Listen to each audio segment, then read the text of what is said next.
Bismillahirrahmanirrahim. Assalamualaikum warahmatullahi wabarakatuh. Salam sejahtera bagi kita semua. Selamat datang teman-teman di kuliah ini, di mata kuliah Kebudayaan dan Peradaban Timur Tengah dan Islam.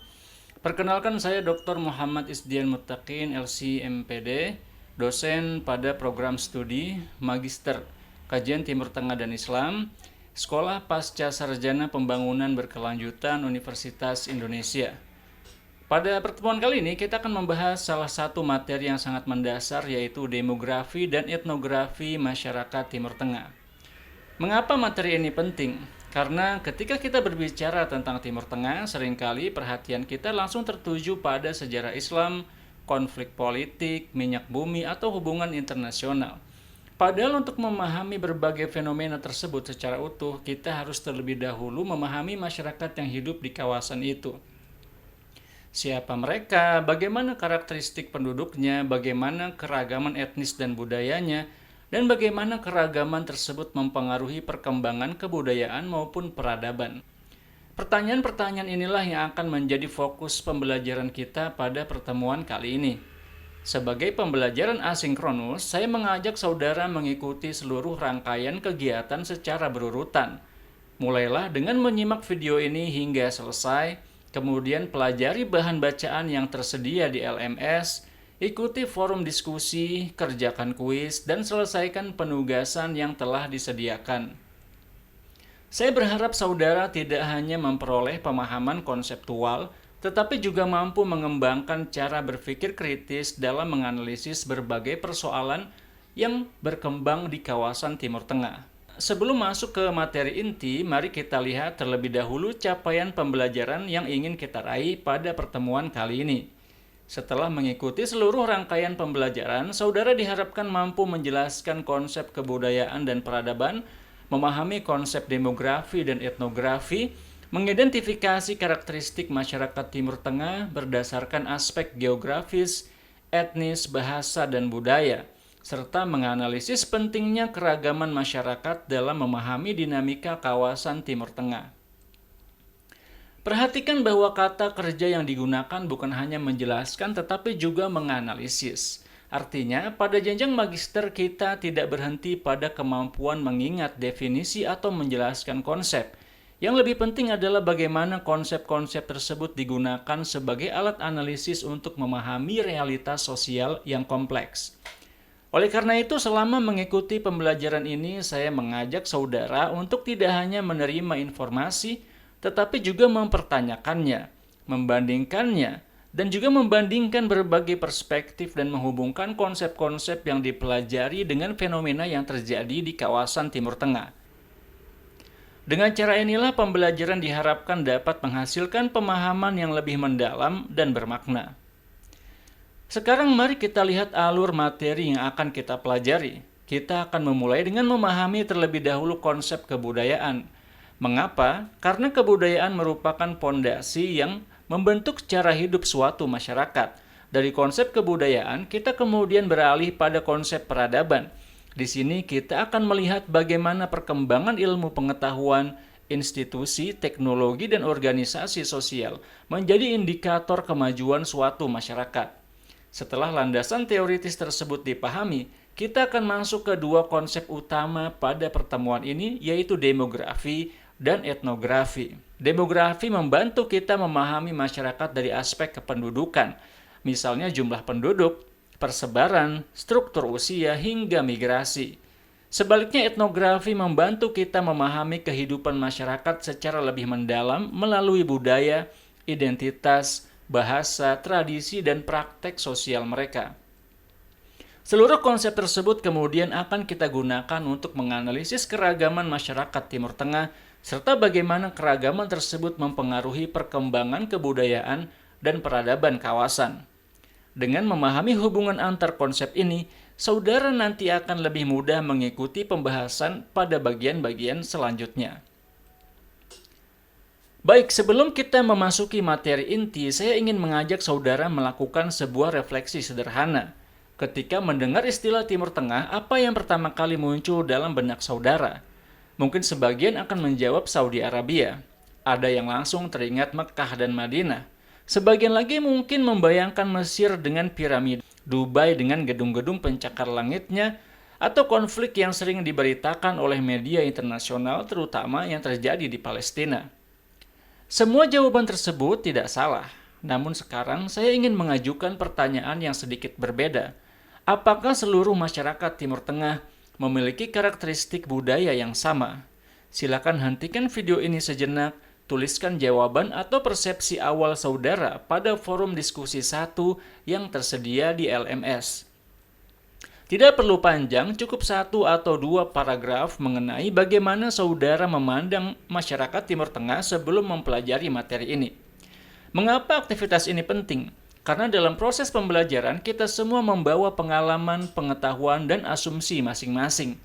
Dengan mengidentifikasi persepsi awal tersebut, kita dapat membandingkannya dengan pemahaman yang akan kita bangun melalui kajian akademik. Seringkali media menghadirkan gambaran Timur Tengah sebagai kawasan yang seragam, didominasi oleh masyarakat Arab, berbahasa Arab, dan beragama Islam. Padahal kenyataannya jauh lebih kompleks. Timur Tengah dihuni oleh berbagai kelompok etnis bahasa dan tradisi budaya yang telah berkembang selama ribuan tahun. Kompleksitas inilah yang akan kita pelajari bersama dalam pertemuan ini. Baik, apabila saudara telah menuliskan refleksi awal tersebut, mari kita lanjutkan pembelajaran dengan memahami terlebih dahulu posisi dan karakteristik kawasan Timur Tengah sebagai ruang geografis, historis, dan kultural. Baik saudara sekalian, sebelum kita membahas masyarakat Timur Tengah, kita perlu memahami terlebih dahulu kawasan yang menjadi ruang hidup masyarakat tersebut. Perhatikan peta yang ditampilkan pada layar. Istilah Timur Tengah atau Middle East sebenarnya bukan istilah yang berasal dari masyarakat kawasan itu sendiri. Istilah ini berkembang dalam literatur geopolitik barat pada akhir abad ke-19 hingga awal abad ke-20 untuk menyebut wilayah yang berada di antara Eropa dan Asia, terutama karena posisinya yang strategis dalam jalur perdagangan dan kepentingan politik internasional. Dalam kajian akademik, batas wilayah Timur Tengah memang tidak selalu sama. Ada lembaga yang memasukkan Afghanistan ke dalam kawasan ini. Ada pula yang mengelompokkannya ke Asia Selatan.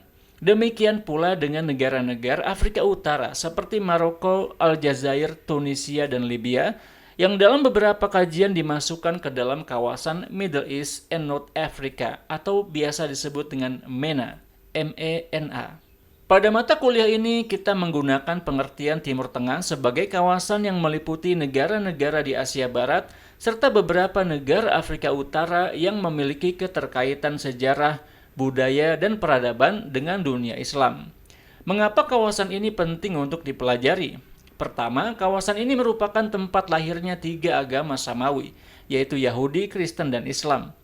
Yang kedua, kawasan ini menjadi pusat perkembangan berbagai peradaban sejak ribuan tahun yang lalu, mulai dari Mesopotamia, Mesir kuno, hingga peradaban Islam.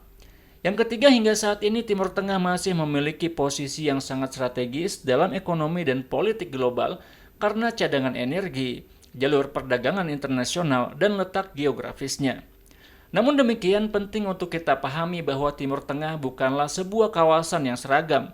Di dalamnya terdapat beragam bahasa, etnis, tradisi, budaya, sistem politik, bahkan tingkat pembangunan ekonomi yang berbeda-beda. Kesadaran akan keragaman inilah yang menjadi titik awal dalam mempelajari masyarakat Timur Tengah secara ilmiah. Setelah memahami ruang geografisnya, sekarang kita beralih pada konsep pertama, yaitu kebudayaan. Dalam ilmu antropologi, salah satu definisi klasik paling banyak dirujuk dikemukakan oleh Edward Burnett Taylor pada tahun 1871. Dia mendefinisikan kebudayaan sebagai suatu keseluruhan yang kompleks, yang mencakup pengetahuan, kepercayaan, seni, moral, hukum, adat istiadat, serta berbagai kemampuan dan kebiasaan yang diperoleh manusia sebagai anggota masyarakat. Meskipun definisi tersebut telah berusia lebih dari 1 abad, esensinya masih sangat relevan, karena menunjukkan bahwa kebudayaan tidak hanya berkaitan dengan benda-benda fisik atau kesenian, tetapi juga mencakup cara manusia berpikir, berinteraksi, dan memaknai kehidupannya. Dalam perkembangannya, para antropolog seperti Clifford Geertz menekankan bahwa kebudayaan merupakan sistem makna yang diwujudkan melalui simbol-simbol dengan memahami simbol bahasa, ritual, dan praktek sosial suatu masyarakat. Kita dapat memahami bagaimana mereka memandang dunia. Dalam konteks Timur Tengah, kebudayaan dapat kita temukan dalam berbagai aspek kehidupan. Misalnya tradisi menjamu tamu yang mencerminkan nilai penghormatan kepada orang lain, penggunaan bahasa Arab sebagai bahasa Al-Quran yang memiliki posisi penting dalam kehidupan keagamaan, dan struktur keluarga besar yang masih memiliki pengaruh kuat di banyak negara. Namun kita juga perlu berhati-hati agar tidak menganggap semua masyarakat Timur Tengah memiliki budaya yang sama. Tradisi masyarakat Badui di Jazirah Arab tentu berbeda dengan masyarakat perkotaan di Istanbul, Teheran, ataupun Kairo. Disinilah pentingnya pendekatan ilmiah. Kita mempelajari kebudayaan bukan untuk mencari siapa yang paling benar atau yang paling baik, melainkan untuk memahami keberagaman cara hidup manusia secara objektif dan kontekstual. Dan yang mungkin perlu kita ingat di awal bahwa tidak semua negara Arab menggunakan bahasa Arab sebagai bahasa resmi. Ada 3 negara yang tidak menggunakan bahasa Arab sebagai bahasa resmi di Timur Tengah, yaitu ada Turki yang menggunakan bahasa Turki, Iran yang menggunakan bahasa Persia, dan juga Israel yang menggunakan bahasa Ibrani. Selanjutnya mari kita membahas konsep peradaban. Dalam percakapan sehari-hari, istilah kebudayaan dan peradaban sering digunakan secara bergantian, padahal dalam kajian akademik keduanya memiliki makna yang berbeda. Kebudayaan lebih berkaitan dengan nilai, norma, tradisi, dan identitas hidup masyarakat.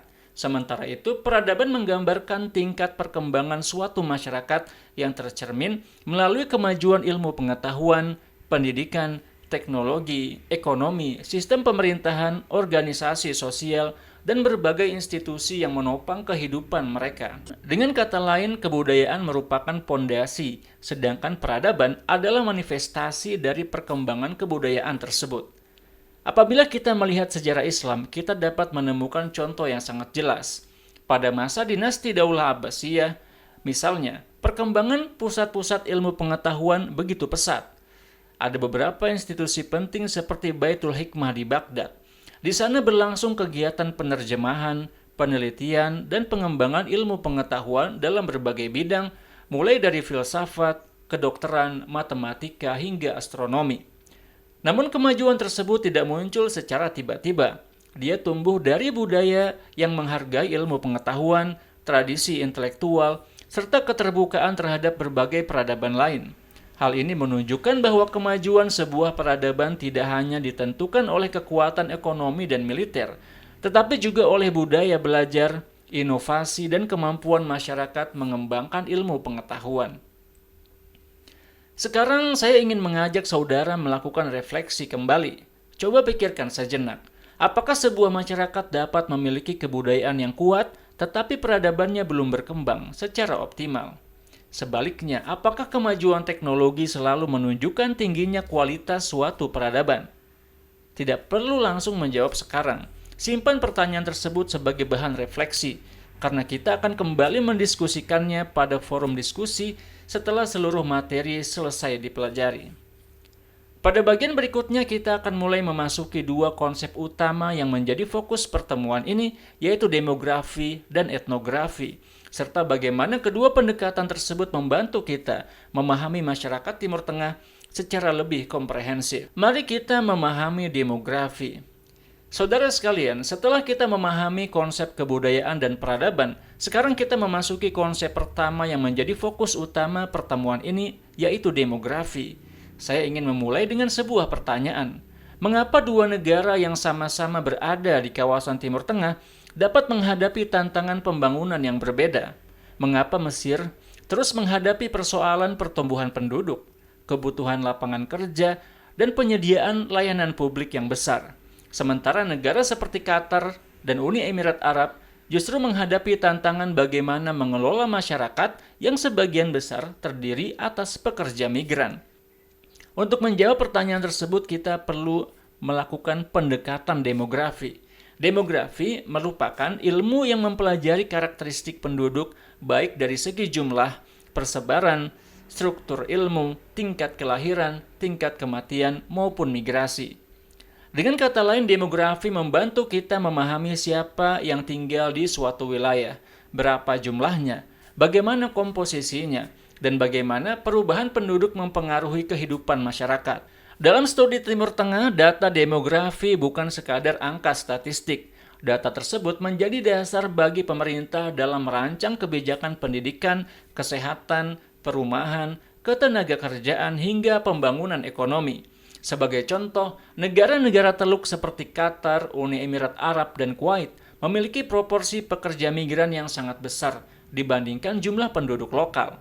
Kondisi ini menciptakan dinamika sosial yang berbeda dengan negara seperti Mesir atau Irak, yang sebagian besar penduduknya merupakan warga negara sendiri.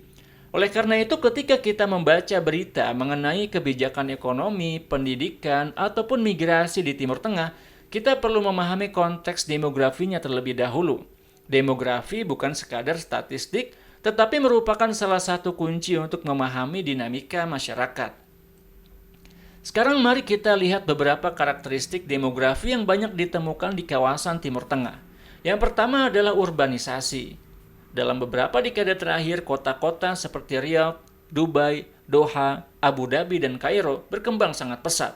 Pertumbuhan kota ini didorong oleh pembangunan ekonomi, industrialisasi, dan perpindahan penduduk dari wilayah pedesaan menuju perkotaan.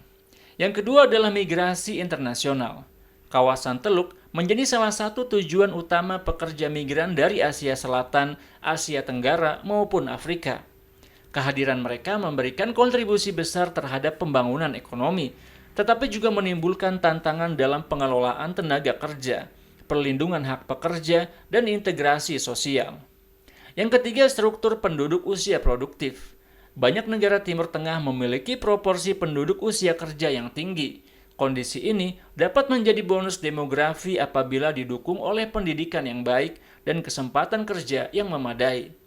Sebaliknya, apabila lapangan kerja tidak tersedia, kondisi tersebut dapat memunculkan persoalan sosial dan ekonomi. Yang keempat, perbedaan karakteristik antar negara. Tidak semua negara Timur Tengah memiliki kondisi demografi yang sama. Karena itu, kita harus menghindari generalisasi bahwa seluruh kawasan memiliki tantangan yang identik. Sekarang saya ingin mengajak saudara berpikir lebih jauh. Menurut saudara, bagaimana perubahan komposisi penduduk dapat mempengaruhi kebijakan pendidikan, pembangunan ekonomi, atau stabilitas sosial di suatu negara? Silakan renungkan pertanyaan tersebut. Kita akan kembali mendiskusikannya pada forum diskusi setelah seluruh materi selesai dipelajari. Selain demografi, kita juga perlu memahami etnografi. Jika demografi menjelaskan masyarakat melalui angka dan karakteristik penduduk, maka etnografi membantu kita memahami masyarakat melalui pengalaman hidup, budaya bahasa, tradisi, dan praktek sosial mereka. Bayangkan saudara melakukan perjalanan akademik. Pertama, saudara berada di Istanbul, kemudian melanjutkan perjalanan ke Teheran, selanjutnya menuju Marrakesh. Ketiga kota tersebut sama-sama berada dalam dunia Islam, tetapi apakah masyarakatnya memiliki bahasa, makanan, pakaian, dan tradisi yang sama? Tentu tidak.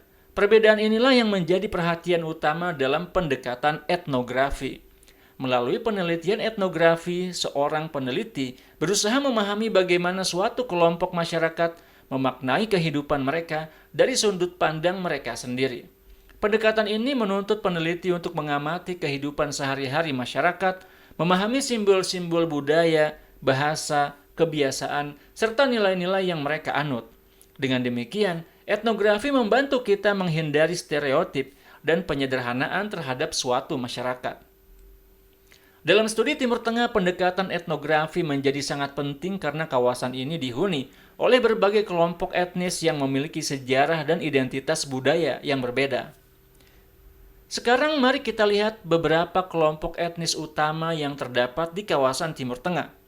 Kelompok terbesar adalah Arab, yang tersebar di berbagai tempat dan negara di Timur Tengah, seperti Arab Saudi, Suriah, Yordania, Irak, dan Mesir. Di sebelah timur terdapat masyarakat Persia, yang menjadi kelompok mayoritas di Iran dengan bahasa dan tradisi budaya yang berbeda dari masyarakat Arab. Di wilayah Anatolia, berkembang masyarakat Turki, yang memiliki sejarah panjang sejak Kesultanan Utsmaniyah hingga Republik Turki modern. bahkan lebih lama lagi dari itu. Selain itu terdapat pula masyarakat Kurdi yang tersebar di Turki, Irak, Iran, dan Suriah. Meskipun memiliki bahasa dan identitas budaya yang kuat, masyarakat Kurdi tidak memiliki negara bangsa sendiri sehingga sering menjadi bagian dari dinamika politik kawasan.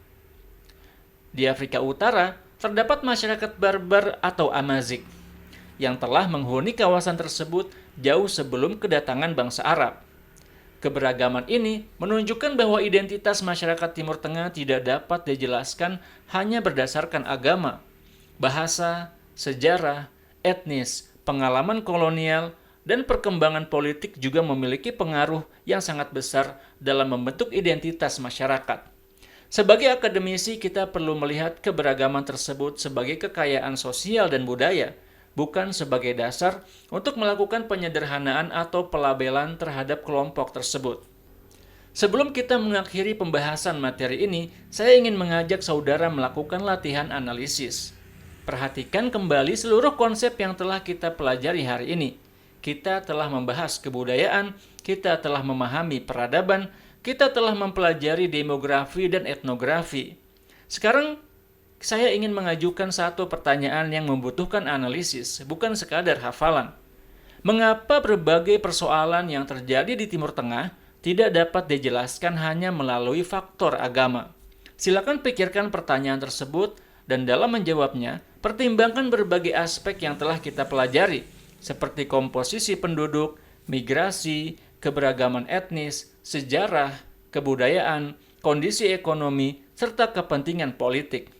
Sebagai peneliti pada jenjang magister, kemampuan yang diharapkan bukanlah memberikan jawaban yang sederhana, melainkan menyusun argumentasi yang didukung oleh konsep dan bukti ilmiah. Saya berharap setelah mengikuti pembelajaran ini, saudara semakin menyadari bahwa memahami Timur Tengah memerlukan pendekatan multidisipliner. Sejarah, antropologi, sosiologi, ilmu politik, ekonomi, dan studi kawasan yang saling melengkapi untuk memberikan pemahaman yang lebih utuh mengenai dinamika masyarakat di kawasan tersebut. Pada bagian berikutnya kita akan mengakhiri pembelajaran melalui forum, diskusi, asesmen formatif, dan rangkuman materi sebagai penutup pertemuan hari ini. Baik saudara sekalian, setelah mempelajari konsep-konsep dasar pada pertemuan ini, sekarang saatnya saudara mengembangkan pemahaman tersebut melalui diskusi akademik. Pada LMS atau EMAS telah tersedia forum diskusi pertemuan 2. Saya mengajak saudara untuk menjawab pertanyaan tersebut. Mengapa keberagaman etnis menjadi salah satu faktor penting dalam memahami dinamika sosial, politik, dan kebudayaan masyarakat Timur Tengah? Saya berharap jawaban yang saudara berikan tidak hanya berupa opini pribadi, tetapi disusun berdasarkan konsep-konsep yang telah kita pelajari pada hari ini, serta didukung oleh referensi akademik yang relevan. Dalam menyusun jawaban, cobalah menghubungkan konsep kebudayaan, peradaban, demografi, dan etnografi dengan contoh nyata dari negara-negara di kawasan Timur Tengah. Sebagai mahasiswa magister, kemampuan yang ingin kita bangun bukan hanya kemampuan menjelaskan teori, tetapi juga kemampuan mengintegrasikan berbagai konsep untuk menganalisis suatu fenomena secara komprehensif. Setelah mengirimkan postingan utama, saya juga meminta saudara untuk memberikan tanggapan terhadap minimal satu postingan rekan Anda. Berikan komentar yang bersifat konstruktif, argumentatif, dan tetap menjunjung tinggi etika akademik. Melalui forum ini, kita belajar bahwa ilmu pengetahuan berkembang melalui dialog, pertukaran gagasan, dan penghargaan terhadap berbagai sudut pandang. Selain forum diskusi, pada pertemuan ini saudara juga akan mengikuti asesmen formatif yang terdiri atas kuis dan penugasan. Kuis disusun untuk membantu saudara mengevaluasi pemahaman terhadap konsep-konsep dasar yang telah dipelajari. Manfaatkan kuis ini sebagai sarana refleksi. Apabila masih terdapat jawaban yang kurang tepat, jadikan hal tersebut sebagai masukan untuk kembali mempelajari materi sebelumnya dan melanjutkan ke pertemuan berikutnya. Selanjutnya terdapat tugas individu berupa menyusun infografis sederhana yang menggambarkan keragaman demografi dan etnografi masyarakat Timur Tengah. Melalui tugas ini, saudara diharapkan mampu menyajikan informasi akademik secara ringkas, sistematis, dan komunikatif. Dalam melakukan penilaian, saya akan menggunakan beberapa kriteria utama, yaitu ketepatan penggunaan konsep, kedalaman analisis, kemampuan menghubungkan teori dengan contoh empiris, penggunaan referensi ilmiah yang relevan, serta kualitas penyajian informasi. Rubrik penilaian telah tersedia pada LMS sehingga saudara dapat mengetahui indikator yang akan digunakan sebelum mengerjakan tugas. Setelah proses penilaian selesai, saya akan memberikan umpan balik agar saudara mengetahui bagian yang sudah baik dan bagian yang masih perlu ditingkatkan. Dengan demikian, asesmen tidak hanya berfungsi untuk memberikan nilai, tetapi juga menjadi bagian dari proses pembelajaran yang berkelanjutan. Baik saudara sekalian, sebelum kita mengakhiri pertemuan hari ini, mari kita rangkum kembali beberapa poin penting yang sudah kita pelajari. Pertama, kebudayaan merupakan sistem nilai, norma, pengetahuan, tradisi, dan praktek sosial yang membentuk kehidupan suatu masyarakat. Kedua, peradaban menunjukkan tingkat perkembangan masyarakat yang tercermin melalui kemajuan ilmu pengetahuan, teknologi, institusi, dan organisasi sosial. Yang ketiga, demografi, yang membantu kita memahami karakteristik penduduk melalui aspek jumlah, persebaran, struktur umur, kelahiran, kematian, dan migrasi. Yang keempat, etnografi, memberikan pemahaman yang lebih mendalam mengenai kehidupan masyarakat melalui bahasa, budaya, identitas, etnis, tradisi, serta praktik sosial yang berkembang dalam kehidupan sehari-hari. Dan yang paling penting, kita telah memahami bahwa masyarakat Timur Tengah merupakan masyarakat yang sangat beragam. Keberagaman tersebut menjadi salah satu kunci utama dalam memahami perkembangan kebudayaan, peradaban, serta dinamika sosial dan politik di kawasan ini. Saya berharap setelah mengikuti pembelajaran ini, saudara tidak lagi memandang Timur Tengah sebagai kawasan yang homogen, tetapi sebagai ruang yang kaya dengan sejarah, budaya, bahasa, dan identitas masyarakat. Sebagai persiapan untuk pertemuan berikutnya, silakan membaca bahan ajar mengenai perkembangan pendidikan di Timur Tengah dan kontribusinya terhadap peradaban Islam. Dengan mempelajari materi tersebut terlebih dahulu, saudara akan lebih siap mengikuti diskusi pada pertemuan selanjutnya. Terima kasih telah menonton video ini sampai habis dan sampai ketemu lagi di video selanjutnya.